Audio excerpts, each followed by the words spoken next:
নমস্কাৰ সকলোকে স্বাগতম জনালো মোৰ আন এটি ভিডিঅ'লে আজি আৰু এজৰ কাপোৰৰ ডিজাইন দেখুৱাম প্ৰথমতে দেখুৱাই আছো কাপোৰজৰ আৰু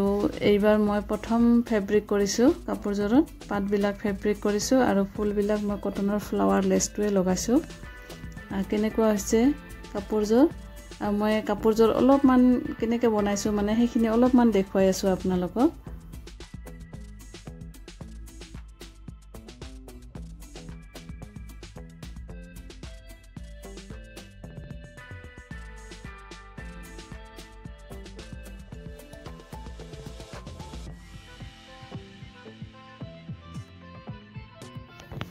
या ফুলটো মই আঁকি লৈছো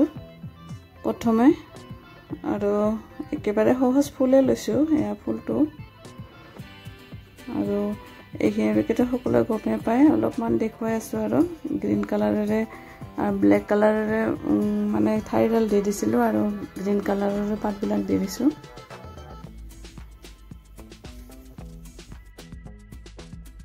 আৰু এই ফুলটো হল মই চাদৰখনত দুফালে দুটা গেৰৰ ডিজাইন এটা বনাই দিছিলো আৰু সেই গেৰৰ ডিজাইনৰ ফুলটোৱে মানে এটা ফুলকে মই দুফালে উলটাকে এটাৰ পিনে আনটো কৰি এটোৱে মই গেৰৰ ডিজাইন বনাই দিছো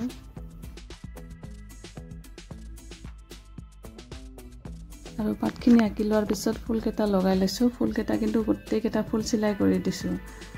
আৰু এতিয়া পাতবিলাক অলপমান হাইলাইট কৰিবৰ কাৰণে গ্ৰীন আৰু ৰেড মিক্স কৰি অলপমান চাৰিওপিনে লগাই দিছিলো মানে পাতটো অলপমান হাইলাইট হ'বৰ কাৰণে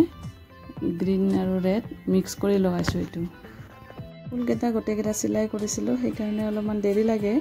কিন্তু মানে পিছলৈ আৰু আঠাটো খুলি যোৱাৰ চান্স নাথাকে একেবাৰে টেনচনে নাই সেই কাৰণে মই দেৰি হলেও মানে ফুলকেটা চিলাই লৈছো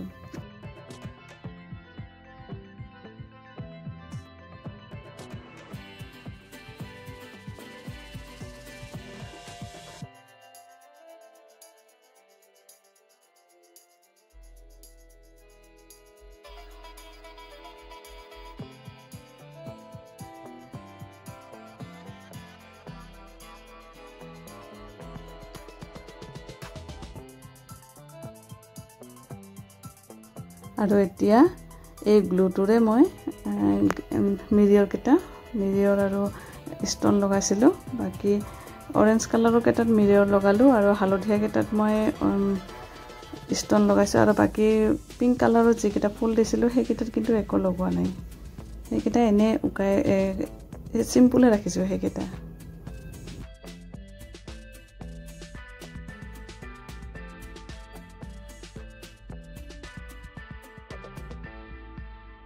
আৰু কাপোৰজৰৰ দহিটো এবাৰ ৰেডিমেড লেছ লগাই দিছো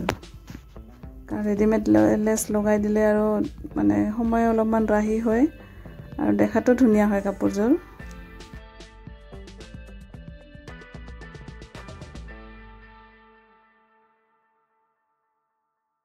আৰু ইয়া কাপোৰজৰ কমপ্লিট হোৱাৰ পিছত লেছটো এটো ৰেডিমেড লেছটো লগাই দিছিলো আৰু মেখেলাখনতো এটা লেছ লগাই দিছো কাৰণ তেতিয়া অলপমান মেখেলাখন দেখাত ধুনিয়া হয় আৰু হেভি হয় মানে ওজন থাকে আৰু তলত যদি কিবা এটা লগাই দিয়ে তেতিয়া হলে কাপোৰজন অলপ দেখাত আৰু বেছি ভাল লাগে আৰু যদি মোৰ ভিডিওটি ভাল লাগিছে কাপোৰজৰ যদি ভাল লাগিছে তেতিয়া হলে প্লিজ